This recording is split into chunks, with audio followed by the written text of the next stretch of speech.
자, 우리 하나님 말씀 보겠습니다. 민수기 27장 1절에서 11절까지 말씀입니다. 민수기 27장 1절에서 11절까지 말씀. 우리 다 같이 교독하도록 하겠습니다. 민수기 27장 1절에서 11절. 제가 먼저 봉독합니다. 요셉의 아들 므낫세 종족들에게 므낫세의 현손 마길의 증손 길르앗의 손자 헤벨의 아들 슬로브앗의 딸들이 찾아왔으니 그의 딸들의 이름은 말라와 노아와 호글라와 밀가와 디르사라. 그들이 회막 문에서 모세와 제사장 엘르아살과 지휘관들과 온 회중 앞에 서서 이르되 우리 아버지가 광야에서 죽었으나 여호와를 거슬러 모인 고라의 무리에 들지 아니하고 자기 죄로 죽었고 아들이 없나이다. 어찌하여 아들이 없다고 우리 아버지의 이름이 그 종족 중에서 삭제되리이까? 우리 아버지의 형제 중에서 우리에게 기업을 주소서 하매 모세가 그 사연을 여호와께 아뢰니라. 여호와께서 모세에게 말씀하여 이르시되 슬로브앗의 딸들의 말이 옳으니 너는 반드시 그들의 아버지의 형제 중에서 그들에게 기업을 주어 받게 하되 그들의 아버지의 기업을 그들에게 돌릴지니라. 너는 이스라엘 자손에게 말하여 이르기를 사람이 죽고 아들이 없으면 그의 기업을 그의 딸에게 돌릴 것이요 딸도 없으면 그의 기업을 그의 형제에게 줄 것이요 형제도 없으면 그의 기업을 그의 아버지의 형제에게 줄 것이요 다 같이 그의 아버지의 형제도 없으면 그의 기업을 가장 가까운 친족에게 주어 받게 할지니라 하고 나 여호와가 너 모세에게 명령한 대로 이스라엘 자손에게 판결의 규례가 되게 할지니라. 아멘.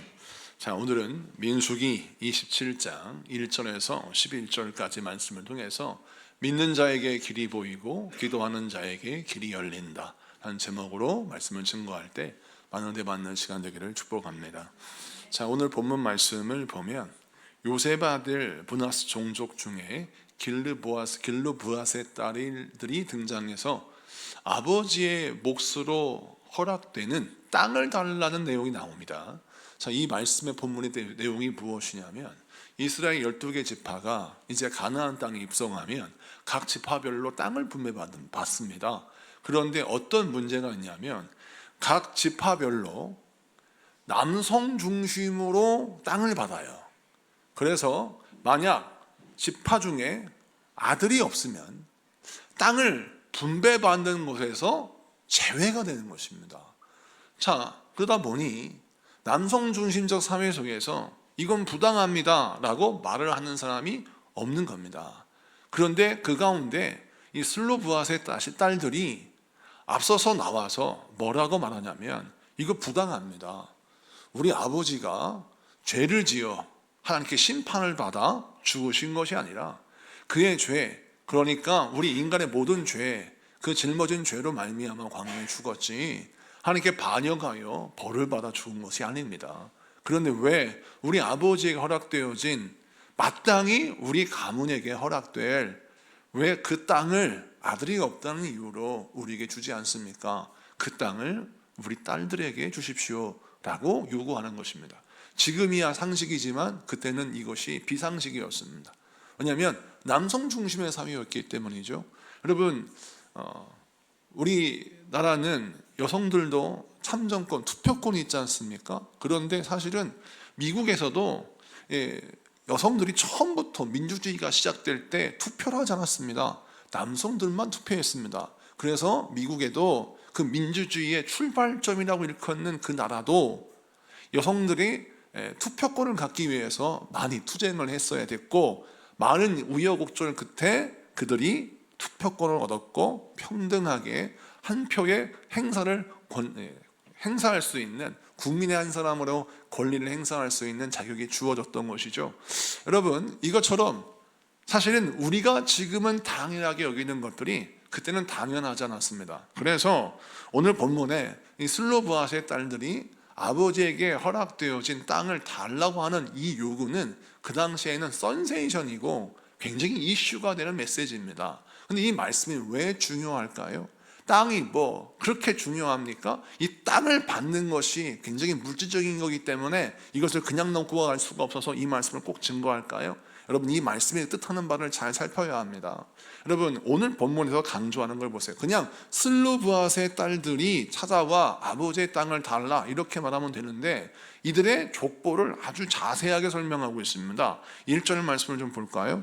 이 1절 말씀을 보면 여기에서 요셉의 아들 므낫세 종족들에게 므낫세의 현손 마글의 증손 길르앗의 손자 헤벨의 아들 슬로브앗, 길죠?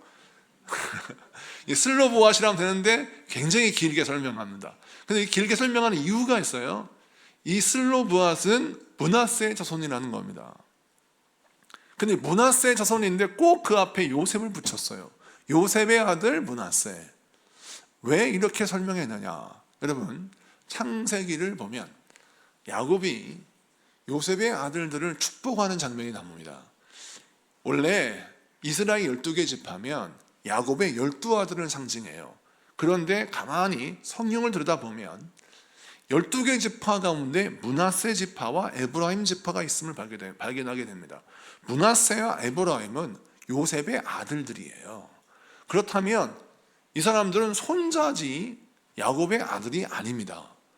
그런데 어떻게 해서 이들이 요셉 대신 손자들이 야곱의 아들들이나 받는 지파의 족장으로 들어갈까?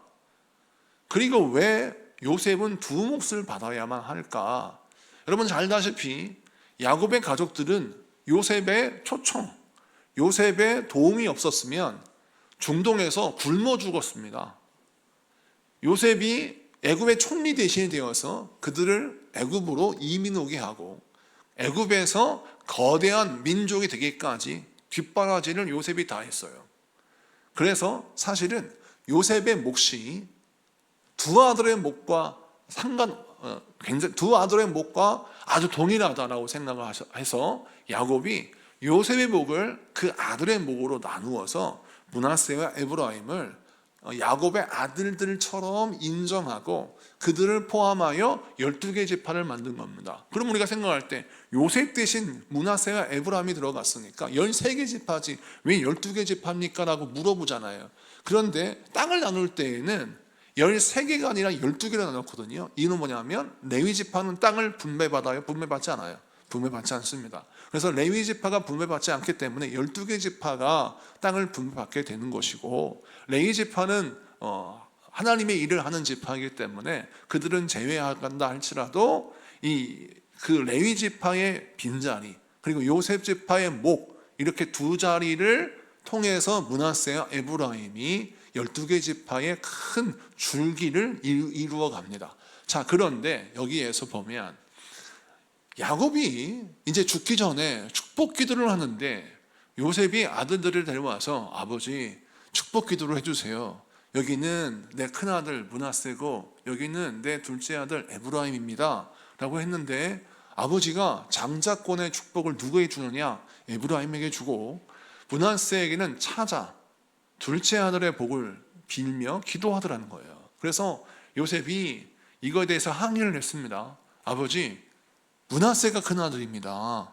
왜 에브라임에게 장자의 복을 주십니까? 그런데 아버지가 말하는 것이 그게 하나님의 뜻이다라는 게 결론이에요.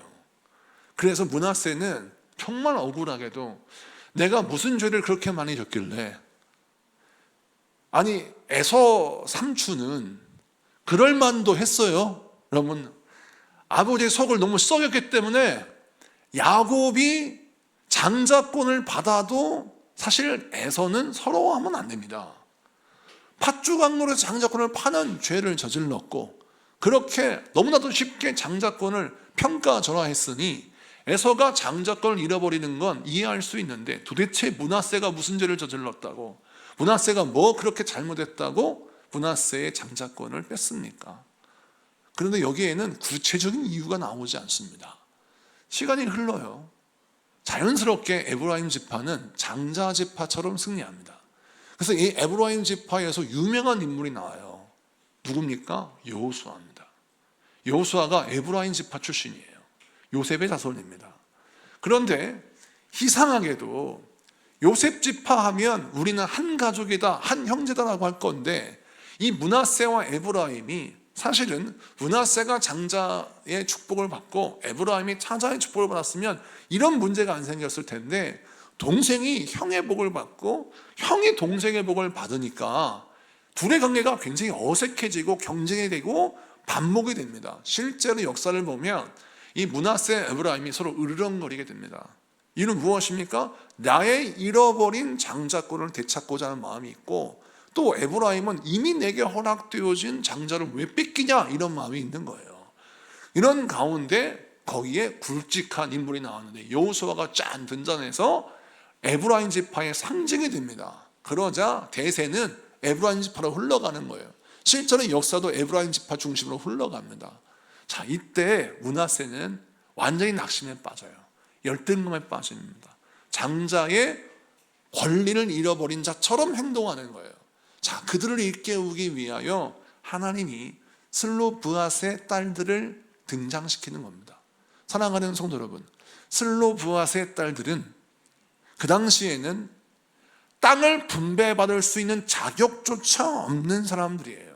그런데 그들이 나와 우리도 우리 아버지의 분깃을 받을 자격이 있다라고 선포하고 이 문제를 하나님께 아뢰어서 이 응답을 달라고 요구하는 이 슬로브앗의 딸들, 이 므낫세의 자손들을 통하여 잠자고 있는 장자권을 빼앗긴 므낫세 지파들을 일깨우는데 쓰임받는 불쏘시개가 되게 한다는 겁니다. 사랑하는 성도 여러분, 므낫세 지파는 장자권을 잃어버린 지파입니다. 자, 그러면 어떤 소망을 가져야 돼요? 우리가 비록 우리 조상은 어떤 이유인지 모르겠지만 장자권을 빼앗겼다. 그러나 잃어버린 장자권을 다시 되찾아야 되겠다라는 거룩한 열망과 거룩한 야성이 회복되어야 하는데, 그걸 회복하기는커녕 어차피 우리는 빼앗기는 것이고 이럴 수 있어? 하나님은 차별하시는 분이야 라고 불평과 원망을 하면서 역사가 흘러가는 거예요. 나에게 장자권이 주어지지 않고 나에게 주도권이 주어지지 않고 나에게 하나님의 어떠한 기대가 보이지 않는다고 느끼는 그 순간 모든 것을 다 내려놓고 불평만 하는 겁니다. 불평하는 사람에게는 절대로 길이 보이지 않는 거예요. 자, 이런 인생을 살아가니까 므낫세 지파가 에브라임 지파에게 영원히 열등한 지파가 돼버리는 거예요. 형이 형답지 못하고 동생보다 못한 형으로 전락해 버리더라는 겁니다. 자, 그러자 하나님이 이 므낫세 지파를 일깨우면서 처음 된 자가 나중되고 나중된 자가 처음 될 수 있는 길이 있음을 설명합니다. 그 길을 설명하기에 누구를 등장시켜요? 권리도 주장할 어떤 도움도 없는 그 슬로브앗의 딸들을 등장시켜서 이 여인들을 통하여 므낫세 지파여 깨어 기도해라. 잃어버린 장자권을 회복해라. 왜 잠자고 있느냐? 왜 열등감에 사무치면 불평만 하고 있느냐? 너희에게 허락되어진 이 운명을 하나님께 기도로 풀어가라 라고 하면서 장자권을 되찾을 수 있는 길을 찾을 수 있는 믿음의 길을 우리 주님께서 말씀하고 계시는 것입니다. 사랑하는 성도 여러분, 세상은 우리에게 어떤 프레임을 씌우냐면 나는 학벌이 없거나 나는 물질이 좀 부족하거나 나를 도와줄 백이 없거나 나를 도와줄 어떤 시대적인 흐름이 있지 않기 때문에 난 성공할 수 없다라고 하는 착각과 또 열등감 속에 좌절하는 사람들이 꽤 있습니다. 그런 사람들은 므낫세 증후군에 빠진 거예요. 나는 어차피 불공평한 상황 속에서 출발했어. 어차피 나의 운동장은 기울어진 운동장이야. 아무리 공을 차도 나는 기울어진 운동장에서 승리할 수 없어 라고 말을 하는 겁니다. 이런 사람들은 우리 하나님이 기뻐하시지 않는 거예요. 므낫세가 인구조사를 해보니까 에브라임보다 훨씬 인구가 많았습니다. 에브라임은 압도할 수 있는 군사력 또한 있어서 나중에 여호수아 시대에 땅을 분배받는데 깜짝 놀란 일은 므낫세 지파가 얼마나 강력하고 얼마나 큰 힘을 가졌는지 므낫세 반지파라고 해가지고 므낫세를 한 지파가 한 땅에 들어갈 수 없어서 반을 딱 나누었어요. 그래서 므낫세 반지파라 불러요. 여러분, 이처럼 하나님은 므낫세 지파에 공평한 은혜를 주셨습니다. 에브라임보다 어떤 복을 덜 주시고 기회를 덜 주시고 소외시킨 것이 아니라 동일한 복을 주셨고 동일한 은혜를 허락해 주셔서 므낫세 지파를 다시 일으켜 세워주셨고, 반면에 에브라임은 우리가 월등한 지파다라는 이 우월감에 빠져서 여호수아의 후광을 바라보며 우리는 여호수아를 배출한 지파야 라고 하는 교만에 빠지다 보니까 역시 에브라임 지파는 역사가 흘러가면서 주도권을 상실하고 타락하여 무너져 버리는 에브라임 지파가 되더라는 거예요. 여러분, 므낫세가 열등감에 빠지지 않고 하나님 말씀 붙들고 다시 일어섰을 때 그들이 강력한 민족이 되고, 에브라임 지파가 우월감에 빠져서 교만에 빠져서 그들이 게으르고 나태하여 오히려 넘어져가고 쇠락해져가는 지파가 되는 것을 보면서 우리가 어떤 영적 교훈을 얻습니까? 여러분, 오늘의 나의 현실은 결정된 미래가 아니에요. 오늘 나의 현실은 우리 하나님이 딱 정해놓으신 결론이 아니란 말입니다. 그러므로 우리는 신앙생활 할 때 어떻게 신앙생활을 해야 합니까? 하나님이 나에게 허락하신 새 길을 꿈꾸며 하나님의 은혜를 구하는 자가 되어야 할 줄로 믿습니다. 오늘 이 슬로보아스의 딸들처럼 우리에게도 하나님께서 예비하신 분깃과 기업이 있는 줄로 압니다. 그 복을 나에게 주시옵소서. 이렇게 기도하고 나아가는 여러분 되시기를 축복합니다. 그 다음에 두 번째 말씀을 보면, 슬로보아스의 딸들이 모세에게 이런 요구를 한 다음 모세가 이 기도를, 이 요구를 하나님께 아뢰는 장면을 좀 보겠습니다. 자, 5절, 6절, 7절 여러분 세 절을 다 같이 큰 목소리로 한번 읽어보겠습니다. 시작. 모세가 그 사연을 여호와께 아뢰니라. 여호와께서 모세에게 말씀하여 이르시되 슬로보아 딸들의 말이 옳으니 너는 반드시 그들의 아버지의 형제 중에서 그들에게 기업을 주어 받게 하되 그들의 아버지의 기업을 그들에게 돌릴지니라. 아멘. 자, 오늘 말씀 보면 순서를 잘 보세요. 슬로보아스의 딸들이 모세에게 구하고, 모세가 여호와께 구하고, 여호와께서 모세에게 말씀하시고, 모세가 슬로보아스의 딸들에게 말씀합니다. 자, 이 말씀을 통해서 우리가 무엇을 알 수 있냐면 슬로보아스의 딸들이 우격다짐을 하지 않았다는 것입니다. 실력 행사를 하지 않았어요. 아니면 또 여성의 독특한 어거지를 부려서, 그래서 여성들이 하여튼 어거지를 부려가지고 모세에게 어떤 요구를 관철시켰다는 것이 아니에요. 성경 보면 무엇을 강조하겠냐면 굉장히 스마트하고 논리적이고 정확한 영적인 순서를 밟아서 공식적인 절차와 법적인 절차를 밟아서 슬로보아스의 딸들이 땅을 분배받을 수 있는 법적 근거를 얻었다는 것에 집중해야 합니다. 뒤에 보면 8절, 9절, 10절, 11절의 말씀을 보니까 슬로보아스의 딸들은 법적인 혜택을 받아요. 그래서 하나의 법에 머물지 않습니다. 어떤 법을 이끌어내냐면, 원래 율법은 하나님을 섬기고 이웃을 사랑하고 어떻게 신앙의 공동체에 이루어갈 것인가에 대한 율법은 큰 어떤 줄기만 가지고 있지 디테일한 어떤 세부법은 많이 나와 있지 않습니다. 그러다 보니까 모세는 큰 줄거리의 율법에 세부적인 조례를 만들어서, 행동 법칙을 만들어서 법을 짜 맞춰야 됐습니다. 그러다 보니까 얼마나 머리가 아프고 힘들고 어려웠겠어요. 근데 그 당시에는 남성 중심적 사회였기 때문에 남성 중심적 법으로 율법을 이렇게 얽히설키 만들어 놓았다는 거예요. 근데 하나님께 기도하여서 슬로보아스의 딸들의 사정을 아뢰고 하나님께 어떤 응답을 끌어내느냐, 성경 말씀을 보십시오. 오늘 시간 관계상 다 읽지는 않지만 오늘 본문 말씀에 8, 9, 10, 11절을 보니까 제가 요약해 드릴게요. 아들이 없으면 딸들에게 땅을 주어라. 딸이 없으면 형제들에게 주어라. 만약 그 형제들도 없으면 그 아버지의 형제들에게 주어라. 그 아버지의 형제도 없으면 가까운 친족, 사촌, 팔촌에까지 이르러 그 친족의 땅을 주어라 라고 하나님이 판례를, 규례를 만들어서 그들에게 전달합니다. 여러분, 이스라엘 민족 가운데 슬로보아스의 딸들의 억울한 사정만 있을까요? 어떤 사람은 자식이 아예 없어서 아버지의 땅을 물려받을 수 있는 그런 자식이 없으니까 나는 참 불공평하다는 생각을 할 수 있지 않겠습니까? 그러면 그 형제들에게 그 땅을 분배받게 해서 그 억울함과 안타까움을 어느 정도 상쇄할 수 있는 법적인 테두리, 안전장치를 마련해 놓았고, 형제들조차 없으면 아버지의 형제들과 다른 친족들까지 받을 수 있는 법적인 장치를 다 마련해 놓는 이 판례들, 이 규례들을 이 슬로보앗의 딸들이 모세를 통해서 얻어낸다라는 거예요. 이것을 통해서 우리가 무엇을 알 수 있습니까? 슬로보앗은 욕심쟁이처럼 내 땅을 차지하는 데 집중하지 않고 이 여성들은 길을 만들어냈습니다.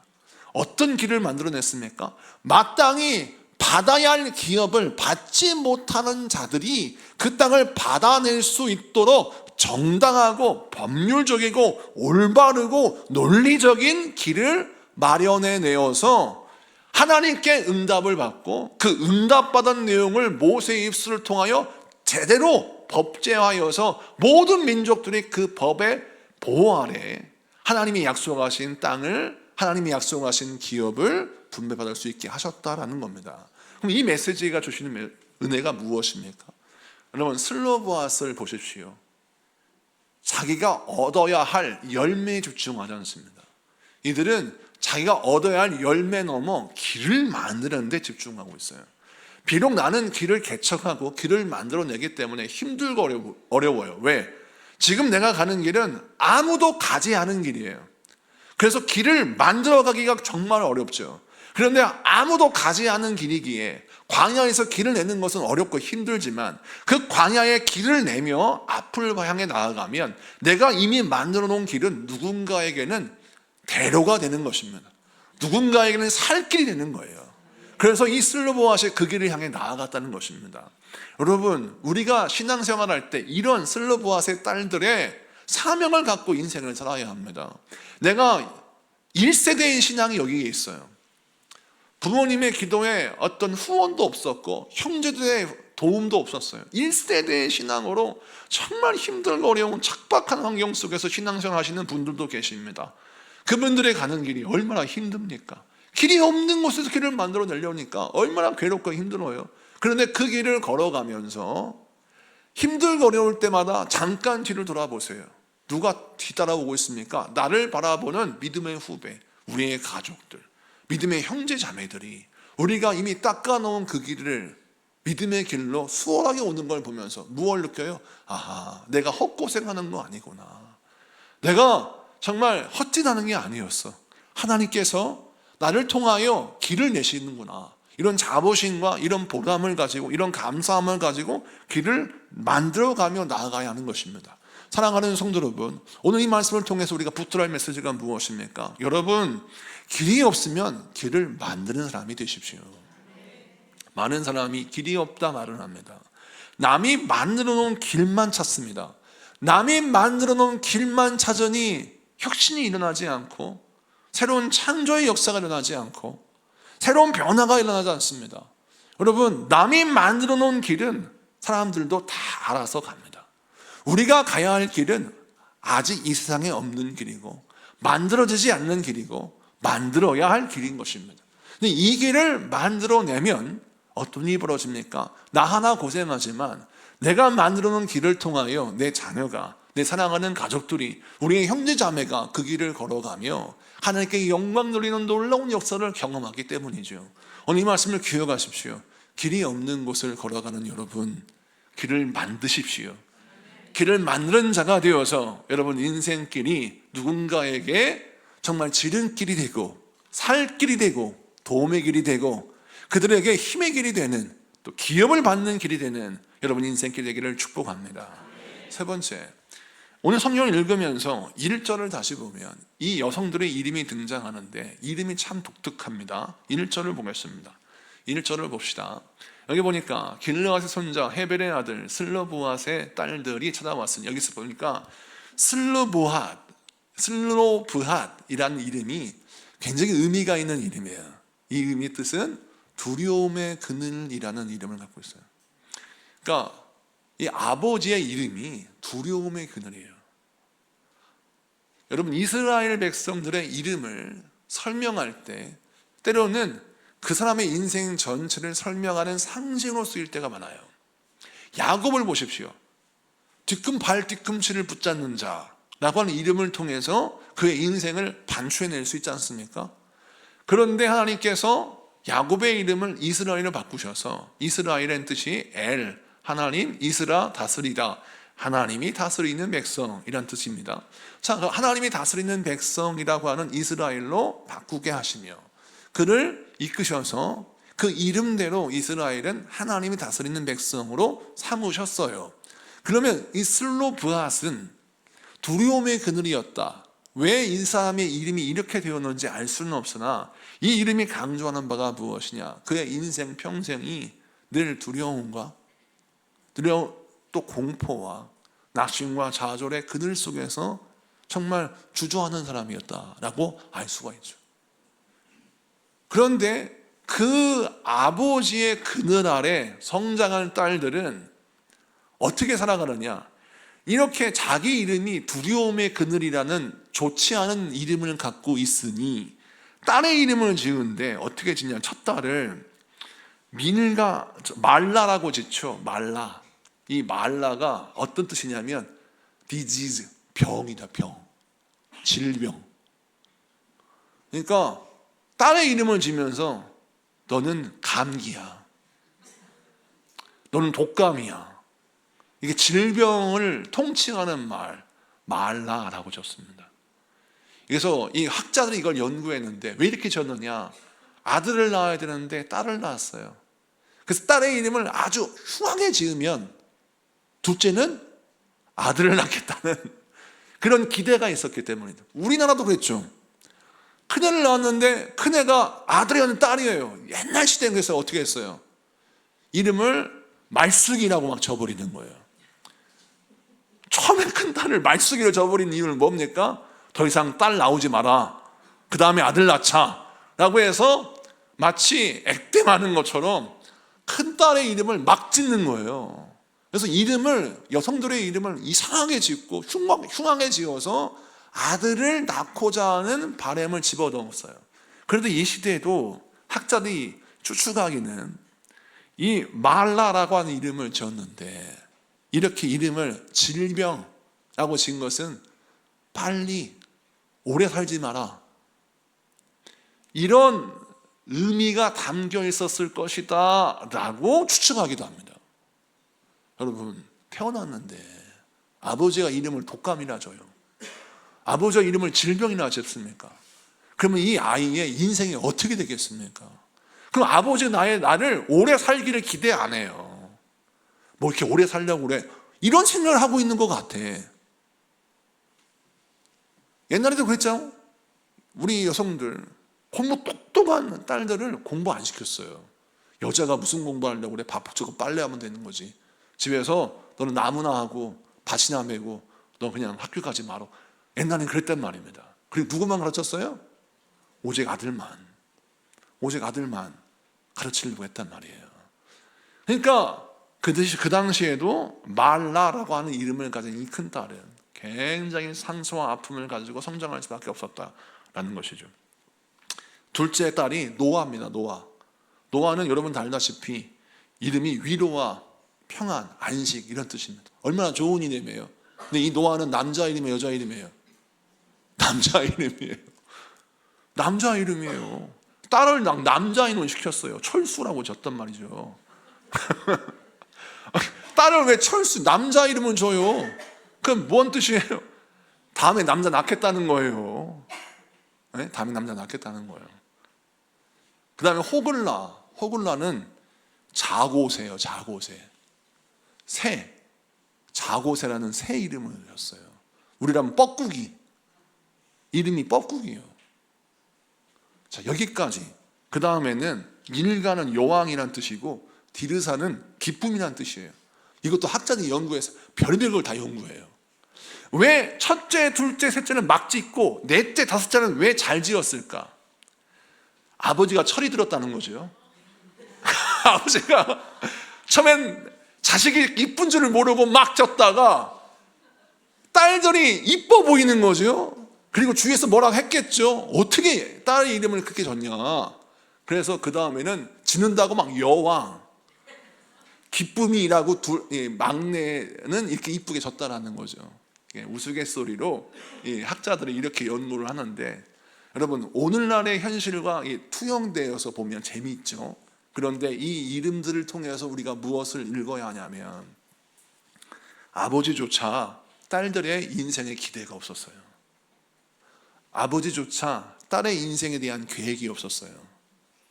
이 딸들은 주어진 운명을 맞닥뜨리며 그 운명에 끌려다닐 수밖에 없는 인생을 살아가야 했습니다. 그런데 이 집안을 누가 일으켜요? 딸들이 일으킵니다. 사랑하는 성도 여러분, 그래서 10아들 안 부럽다는 거예요, 딸이.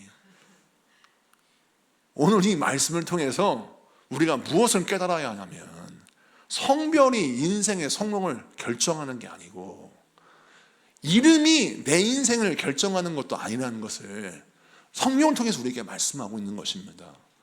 세상이 나를 어떻게 부르든, 세상이 나를 치욕의 이름으로 부르든, 세상이 나를 실패의 이름으로 부르든, 하나님이 나를 어떻게 부르시는지를 집중해서 들어야 돼요. 세상은 나를 질병으로 부르지만 하나님은 나를 사랑하는 딸아라고 부르십니다.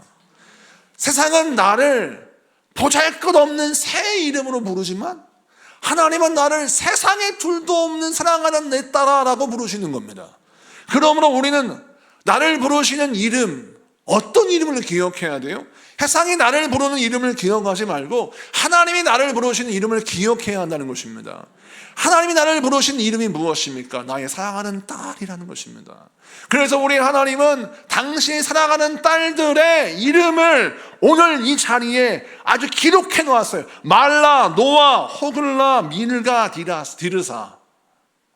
별로 사실 아름다운 이름은 아니지만 므낫세 지파에는 빼놓을 수 없는 귀중한 이름이고, 이스라엘 역사 가운데 부동산법, 또 상속법, 이 법률을 다룰 때 빼놓을 수 없는 믿음의 인물, 이 여성들의 인물의 이름이 딱 기록되어 있는데, 누가 말라의 이름을 수치의 이름으로 기억할 수 있을까요?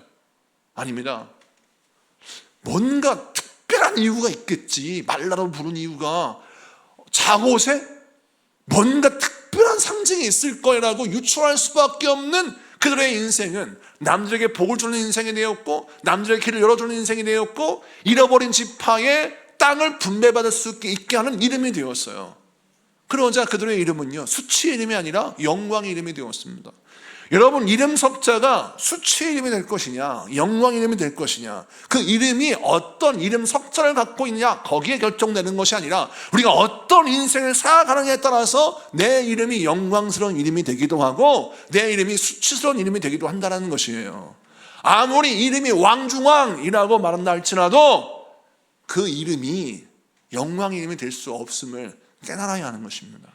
그러면 오늘 이 말씀을 붙들고, 여러분, 세상이 부르는 이름대로 살지 말고 하나님이 부르시는 이름으로 사시는 여러분 되기를 축복합니다. 여러분은 하나님이 어떻게 부르십니까? 여러분은 한 분 한 분을 어떻게 부르시냐고요. 나를 부르시는 하나님의 그 음성을 듣고 나의 인생을 향한 어떠한 기대를 하나님이 갖고 계시는지를 우리는 늘 살피고 묵상하고 붙들고 기도해야 합니다. 그러면 승리하는 것입니다. 이 말씀을 듣고 함께 용감 돌리는 여러분 되시기를 축복합니다. 말씀을 마치고 정리합니다. 슬로브앗의 딸들의 말씀을 통하여 잠자고 있는 장자권을 잃어버린 영혼들을 일깨우는 하나님 음성을 들으십시오. 여러분들, 잃어버린 권리가 있습니까? 잃어버린 여러분 축복이 있습니까? 잃어버린 인생의 기회가 있습니까? 이것을 잃어버렸다 좌절하지 말고 다시 되찾아올 수 있는 여러분 믿음의 야성을 회복하십시오. 길이 없다 낙심하지 말고 길을 만들어내는 여러분 되시기를 바랍니다. 믿음의 1세대는 길이 없는 게 당연합니다. 주위에 도움이 없다고 해서 절망하지 마십시오. 우리 하나님은 개척자인 여러분의 그 발걸음을 주목하고 계십니다. 이는 뭘까요? 여러분이 길을 잘못 만들면 후대가 잘못된 길을 가기 때문에 1세대는 더 집중해서 더 관심 있게 바라보십니다. 믿음의 3세대, 4세대는 믿음의 명문 가문이니까 하나님이 더 깊게 보시고, 믿음의 1세대는 쌓아놓은 게 없으니까 하나님이 대충 보시고, 아니라는 거예요. 하나님은 공평하십니다. 공평하세요. 쌓아놓은 게 없는 믿음의 1세대는 그 한 걸음 한 걸음이 얼마나 귀합니까? 조금 걷다가 넘어질까 걱정되어서 하나님 옆에 지켜보십니다. 얼마나 가슴 아파하고 얼마나 가슴 졸여하면서 그 걸음을 지켜보겠냐고요. 전 지금도 기억납니다. 저희 큰딸을 의정부에서 처음 학교 보낼 때 아이가 책가방을 메고 신발 주머니를 들고 학교를 가는데 지등치보다 가방이 더 큰 것 같아요. 뒤뚱뒤뚱 걸으면서 학교를 가는데, 그 당시 우정부 살 때인데 동네가 워낙 험한 동네였기 때문에 한번 이 뒤따라가 본단 말이죠. 그러면 횡단보도도 건너가야 되고 큰 길도 지나가야 되고 골목길도 잘 피해서 가야 되는데 잘 가는지를 뒤에서 지켜봅니다. 그 아이는 뒤에서 지켜보는 줄을 몰라요. 그런데 아빠가, 엄마가 뒤를 지켜보면서 잘 가고 있는지를 주시하고 있다는 겁니다. 왜? 그 아이의 처음 가는 길이기 때문이죠. 우리 하나님이 여러분의 인생의 짐을 압니다. 하나님이 보시기에는 애예요. 여러분이 나이가 50, 60, 70이 됐지만 하나님 보실 때는 애입니다. 나의 아이가 한 번도 살아보지 않은 인생을 살아요. 80대가 됐어요. 하나님 보실 때 어떠실까요? 80 사시는 분은 인생을 80년 살았으니까 82세는 이미 살아본 인생 사는 거예요? 아니에요. 80세 노인분도 81세는 살아보지 않은 세월입니다. 살아보지 않은 세월을 처음 걸어가요. 하나님이 지켜보시지 않겠습니까? 8살짜리의 첫 걸음과 80세 노인의 첫 걸음도 하나님은 동일하게 가슴 졸이며 바라봅니다. 믿음의 길을 잘 걷는지, 넘어지지는 않는지, 낙심하지는 않는지, 주저앉지는 않을까, 탄 길로 가지는 않을까, 하나님이 바라보면서 지켜보시면서 우리를 중보하신다는 거죠. 왜 1세대라고 낙심하고 있습니까? 나를 도와줄 자 없다고 절망합니까? 여러분들은 하나님이 주목하시는 세대입니다. 이 약속을 붙들고 우리 찬양할 때 하나님 은혜가 여러분 가운데 충만하기를 바랍니다. 나의 영혼의 잠잠이 하나님만 바라며 찬양하겠습니다.